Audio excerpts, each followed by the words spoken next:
अगला श्लोक है, पूज्यपाद स्वामी ने लिखा, पान्तु श्रीपाद पद्मानि पंचानां परमेष्टिनां लालितानि सुराधीश चूड़ामणिमरीचिभिः। पान्तु श्रीपाद पद्मानि पंचानां परमेष्टिनां लालितानि सुराधीश चूड़ामणिमरीचिभिः। सुराधीश चूड़ामणिमरीचिभिः, इसका अर्थ क्या हुआ? ध्यान से सुने, देखें। इसका अर्थ क्या है? एक एक शब्द का मिलान करें सभी जन। सुराधीश चूड़ामणिमरीचिभिः, इंद्र के चूड़ामणि की किरणों से। सुराधीश, सुर के आधीश, आदिश्वर, सुर के स्वामी अर्थात इंद्र। चूड़ामणि, इंद्र के चूड़ामणि, चूड़ामणि मरीचिभिः की किरणों से, इंद्र के चूड़ामणि की किरणों से। लालितानि, सेवित, पोषित। पंचानाम परमेष्ठिनाम, पांचों परमेष्ठियों के। श्रीपाद पद्मानि, श्री चरण कमल। पान्तु, रक्षा करें। पान्तु, पान्तु रक्षा करें। कैसे हैं चरण कमल भगवान के?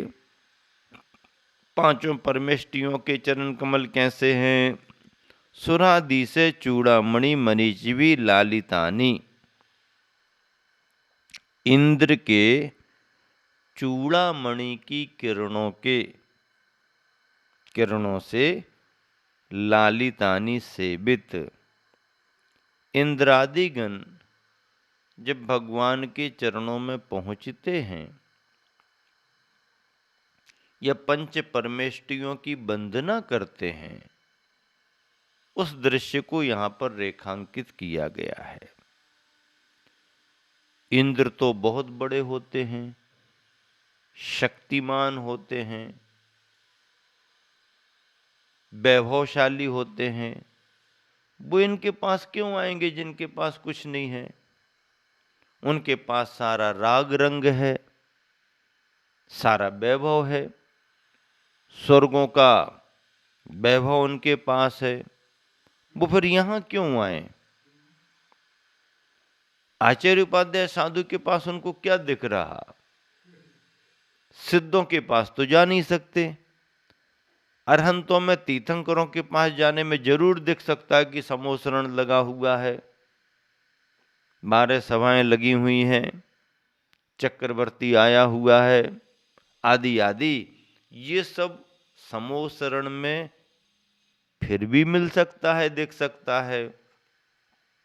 समोसरण में जाना फिर भी ठीक है, लेकिन तीर्थंकर भगवंत अरहंतों के समोसरण में तो इंद्रादिगण जाते ही जाते हैं। सामान्य अरहंतों की भी वंदना करते हैं। हाँ, अरहंत पद में कोई कमी नहीं। तीर्थंकर प्रकृति की वजह से समोसरण की रचना हो गई, ये बात अलग है। बाकी तो आत्मगुण वही सब हैं, और बाहरी वैभव से प्रभावित होकर के थोड़ी कोई आता है। बाहरी वैभव तो इंद्रजालिया भी तैयार कर सकता है। जिस तरह के समोसरण का वर्णन शास्त्रों में आया है, वैसे समोसरण की रचना तो आधुनिक विज्ञान भी तैयार कर सकता है। ये सरोवर, ये वापिकाएं, ये वाटिकाएं, ये बगीचे, ये स्थान, वो ये स्थान, ये स्तूप, ये हरम्यावली आदि आदि कुछ भी बना सकते हैं। देख देख करके आधुनिक विज्ञान से सब बनाया जा सकता। इसका ही महत्व नहीं है, महत्व तो अरहंत भगवान के गुणों का है। आचार्य समंतभद्र महाराज जी ने आप्तमीमांसा, आप्तमीमांसा का अर्थ क्या है? भगवान की परीक्षा। आप्त यानी भगवान और उनकी परीक्षा, मीमांसा यानी परीक्षा। तो आप्तमीमांसा ग्रंथ में आचार्य समंतभद्र स्वामी ने प्रश्न उठाया है। क्या प्रश्न उठाया? कि भगवान मैं आपके समोसरण में क्यों आया हूं? समंतभद्र महाराज जी समोसरण में पहुंचे नहीं, लेकिन वो अपनी भावना से ग्रंथ को लिखते समय ऐसा प्रस्तुत कर रहे कि मैं भगवान के समोसरण में हूं। तो वो प्रश्न करते हैं कि मैं क्यों आया हूं आपके समोसरण में? देवागम नभोयान चामरादि विभूतिया, देवों का आगमन हो रहा है इसलिए मैं आया हूं कि आपके पास में। अरे देवों का आना शुरू हो गया तो मैं आ गया, ऐसे कैसे हो सकता? देवागम नभोयान, आसमान में विमान आने लगे हैं, दिखने लगे हैं इसलिए आ गए? नहीं। चामरादि विभूतिया, छत्र चमर भामंडल सब दिखने लगे इसलिए? नहीं। अरे तो फिर क्यों आए? इंद्रादिगण आ रहे हैं, स्वर्गों से देव आ रहे हैं, आकाश में विमान आ रहे हैं और छत्र चमर आदि विभूति प्रकट हो रही है, तो इसके लिए नहीं आए तो फिर किसके लिए आए? तो वो कहते हैं अरे ये तो माया दिशु अपि दृश्यन्ते, मायावी को भी ये दिखाई दे सकते हैं। मायावी भी ऐसी इंद्रजालिया भी बना सकता है। हाँ, मायावी को भी ये सब हो सकते हैं। इसके लिए मैं नहीं आया। तो फिर बताओ क्यों आए? फिर प्रश्न उठा दिया। तो बताओ फिर क्यों आए? तो हो ना। हाँ आया तो हूं। तो क्यों आए? माया दिशुवी अपि दृश्यन्ते, माया मायावियों को भी देखे जाते। फिर आप क्यों आए हमारे यहाँ पर? आपके यहाँ पर इस वैभव को देख करके नहीं आया। तो बताओ फिर क्यों आए? दोषावरणयोर हाने। क्या बात है, क्या उत्तर दे दिया अगले श्लोक में। दोषावरणयोर हाने, भगवान आपके दोष और आवरण की हानि हो चुकी, अर्थात वो समाप्त हो चुके। दोष 18 प्रकार के दोष समाप्त हो चुके। जो संसारी प्राणियों में पाए जाते हैं ऐसे अब दोष तुम्हारे पास नहीं है, वो समाप्त हो चुके। आवरण, ज्ञानावरण, दर्शनावरण आदि घातीय कर्म भी नष्ट हो चुके।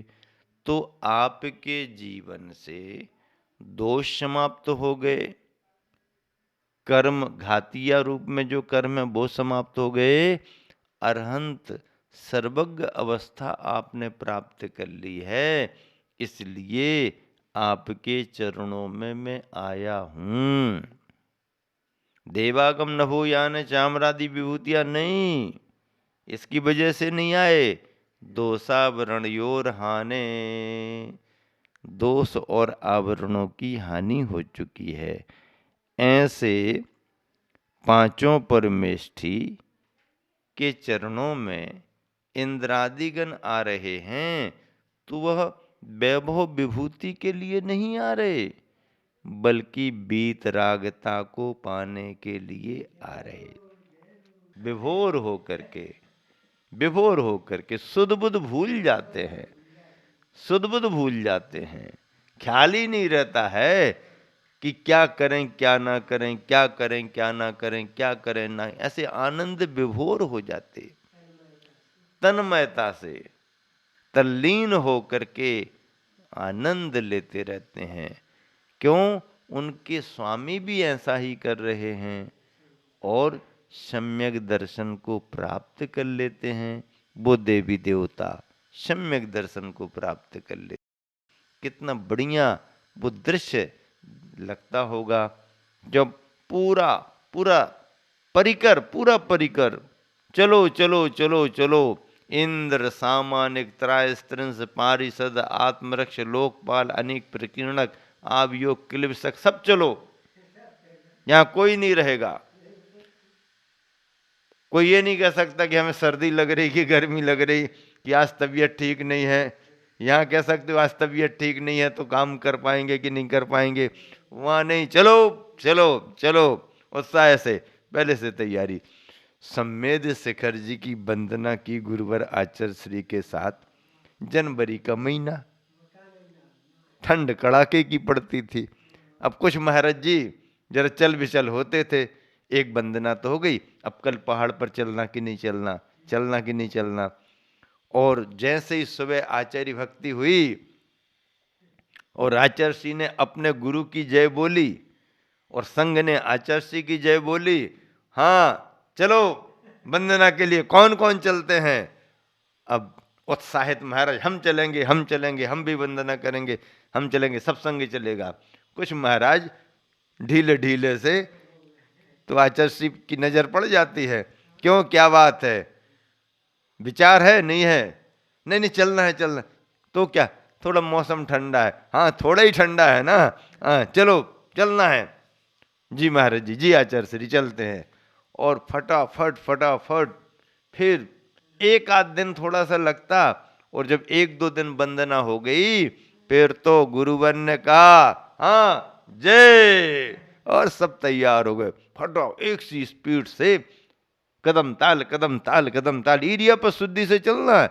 आचार्य श्री सबको ध्यान, ए नीचे देख के चलो, नीचे देख के चलो, आराम आराम से चलो, आगे आगे मत बढ़ो, आराम आराम से चलो। जल्दी जल्दी निकल के तेरापंथी कोठी में सरस्वती भवन जो है उसमें संघ विराजमान था। उस समय इतना डेवलपमेंट नहीं था, इतने सारे संस्थान नहीं थे।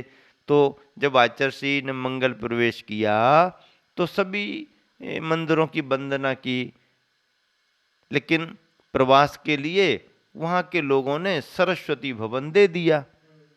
आचार्य श्री आपको यहाँ पर रहना है, ठीक है। उन कमरों में हम लोग सभी संग रुक गया। सामने चंदा प्रभु जिनालय था, अंदर मानस्तंभ और पुष्पदंत भगवान का मंदिर था। 20पंथी कोठी में जाओ तो वहाँ पर भी अच्छे मंदिर थे। तो सभी मंदिरों की वंदना, आहारचर्या करने को सभी जगह 13पंथी 20पंथी कोठी सब जगह जाते थे। हाँ, तो यहाँ पर तो सुबह सुबह वंदना, आचार्य श्री ने 7 वंदनाएं की थी, लगातार 7 वंदनाएं। 23 जनवरी को मंगल प्रवेश हुआ था, 24 जनवरी से वंदना शुरू हो गई, लगातार 7 वंदना। ठंड ठंड में, बस ठंड भी आचार्य श्री कहते थे ठंड कितनी होती है, ठंड मुट्ठी भर होती है। ठंड कितनी होती, मुट्ठी भर। आपने मुट्ठी बांधी नहीं कि ठंड को आपने बांध लिया और चले चलो। प्रारंभ में जैसे ही धर्मशाला से कोठी से निकलते तो ठंड सी लगती, पर जैसे जैसे थोड़े से आगे बढ़ने लगते फिर थोड़ा ठीक सा लगने लगता, और थोड़े से आगे को बढ़ो फिर थोड़ी सी चढ़ाई शुरू होती। धीरे धीरे गंधर्व नाला आते आते ऐसा लगने लगता कि ठीक लग रहा, और गंधर्व नाला से सीता नाला जाते जाते तो पसीना भी किसी किसी को आने लगता। और सीता नाला से आगे पार किया, उस समय चौपड़ा कुंड नहीं था, तो सीता नाला से जैसे ही आगे बढ़े और गौतम स्वामी की टोंक पर पहुंचते पहुंचते तो भैया जल्दी जल्दी आओ, कहाँ पिछड़ गए, पीछे रह जाओगे, जल्दी जल्दी बढ़ो, आ तो रहे हैं, आ तो रहे हैं, हाँ चलो चलो तुम, हम आ रहे हैं। इतना आनंद आता था। सभी उस समय आचार्य श्री मुनि थे। मुनि महाराजों में समय सागर जी महाराज, योग सागर जी महाराज, नियम सागर जी महाराज, चेतन सागर जी महाराज, ओम सागर जी महाराज, क्षमा सागर जी महाराज, गुप्ती सागर जी महाराज और संयम सागर जी महाराज, इतने मुनि महाराज थे। सुधा सागर जी ऐलक जी थे, सरल सागर जी भी उस समय एलक जी थे, और हम सभी उस समय ब्रह्मचारी थे। हाँ, 10-15 ब्रह्मचारी थे, सब प्रतीक्षा में रत, और बहुत सारी ब्राह्मी विद्या आश्रम की बहनें भी थीं। बहुत आनंद आता था। श्रावक श्राविका भी थे, अच्छे गृहस्थ वृत्ति श्रावक श्राविका और सामान्य श्रद्धालुजन, सब लोग मिलकर के जब वंदना करते थे तो बहुत आनंद आता था, बहुत आनंद आता था। भाग्यशाली हैं हम, आचार्य श्री के साथ वंदना की है, ब्रह्मचारी अवस्था में भी वंदना की, और एक वंदना एलक अवस्था में भी की आचार्य श्री के साथ। एलक अवस्था में भी नीमिया घाट से पहाड़ चढ़कर के वंदना की थी गर्मी के समय में। नीमिया घाट से पीछे से पहाड़ चढ़े थे। हाँ, बहुत बड़ा संस्मरण है गर्मी का। आचार्य श्री के साथ वंदना की थी। आचार्य श्री के साथ ही में लगा रहता, छोड़ता ही नहीं था गुरु जी को, पीछे ही पीछे लगा रहता था। आनंद आता था, आचार्य श्री की बातें सुनता रहता था। हाँ, विनय भक्ति से आचार्य श्री के पीछे पीछे लगा रहता था। इस तरह सम्मेद शिखर की वंदना की तो ऐसे पांचों परमेष्ठी। गुरुवर आचार्य ने पद्यानुवाद कैसा किया? सुरपति चूड़ा मणिकिरणों से लालित सेवित सतोंदलों से, पांचों परमेष्ठी के प्यारे, पाद पद्म ये हमें सहारे। ये पाद पद्म चरण कमल हमें सहारे हैं। कैसे हैं पाद पद्म चरण कमल? सुरपति चूड़ा मणिकिरणों से, इंद्रों की चूड़ामणि किरणों से, लालित सेवित सतों दलों से, पांचों परमेष्टि के प्यारे। पांचों परमेष्टियों के क्या प्यारे? पाद पद्म ये हमें सहारे। पांचों परमेष्टियों के चरण कमल। अब आप कहोगे सिद्धों के चरण कमल कहाँ होते हैं? ये तो भक्ति है, स्तुति है। पंच परमेष्टि के चरण कमल हमारे लिए सहारे हैं। ये हमारी रक्षा करें, हमारे को शरण प्रदान करें, हमारे को अपने जैसा बना लें। इस तरह से ये भाव पांचों परमेष्टि की भक्ति में आचार्य पूज्यपाद स्वामी ने लिखे, जिनका मन भावन पद्यानुवाद गुरुवर आचार्य श्री ने किया है।